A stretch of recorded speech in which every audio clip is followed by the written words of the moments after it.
मेरो फ्रेन्डहरु, welcome to my mini vlog. यहाँबाट चाहिँ देन्ताम बजार देख्दैछ। यहाँ चाहिँ देन्ताम बजार भन्छ यसलाई चाहिँ, वेस्ट देन्ताम बजार। म चाहिँ यहाँ एक्लै घर जाँदैछु कि, अनि सो अल्छी लागेर चाहिँ यहाँबाट भिडियो बनाउन मन पर्यो। कस्तो मजाको छ, हेर्दै हेर्दै कत्रो भयो देन्ताम बजार पनि। Welcome to my mini vlog. मेरो सानो भ्लगलाई तपाईँहरूले माया गरिदिनुहोस् ल मलाई। मेरो अब मैले स्टार्ट गर्दैछु। अब आजको दिन चाहिँ सन्डेको दिन। म चाहिँ एकदिन बजार कामतिर झरेको थियो, अनि घर फर्किँदैछु। एक्लै भए बाटोमा, अन्त यसो भ्लग बनाउनु मन परेर चाहिँ एक्लै बनाउँदै गएको। म चाहिँ अब माथि बहिनीकोमा जान्छु, माग्नु छोकी बहिनीकोमा।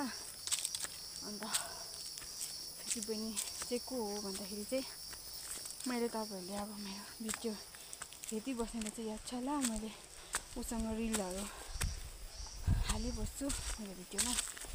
बहिनीकोमा चाहिँ म जाँदैछु। अन्त बहिनीले चाहिँ दिदी यतैबाट आउनुहोस् न, तपाईँ एक्लै अल्छी लागेला, चिया खाजा बनाइ राखिदिन्छु। अन्त हाम्रोमा आइकन एकछिन बसिकन गफ गरिकन जानु न भनेर मैले र भनिरहेको छु। अन्त मैले जाँदैछु बाटोमा एक्लै, अल्छी लाग्यो। भिरको बाटो, यो भिरको बाटो चाहिँ माथिनिर देन्ताम स्कुलको तलनिर छ। अन्त म चाहिँ बहिनीलाई मकै लगिदिँदैछु। प्लास्टिकमा चाहिँ भुटी खाने मकै, घोगा मकै पुरा मन पराउँछ बहिनीले चाहिँ। अन्त जान्दैछु, तपाईँहरू पनि के गर्नु हुँदैछ होला।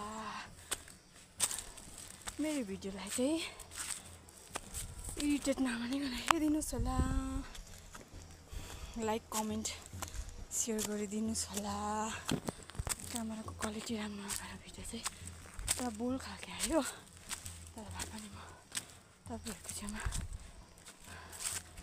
यसो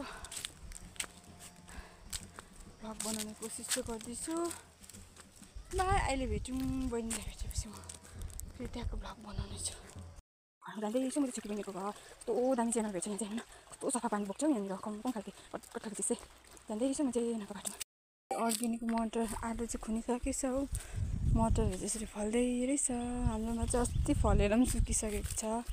यो चाहिँ पछुवा भन्छ, यो मटर चाहिँ ढिलो फल्ने। अनि मेरो छोकीहरूको बहिनीहरूको घरमा चाहिँ छोकी बहिनीको घरमा चाहिँ आइपुग्न आँट्यो भन्नु थियो।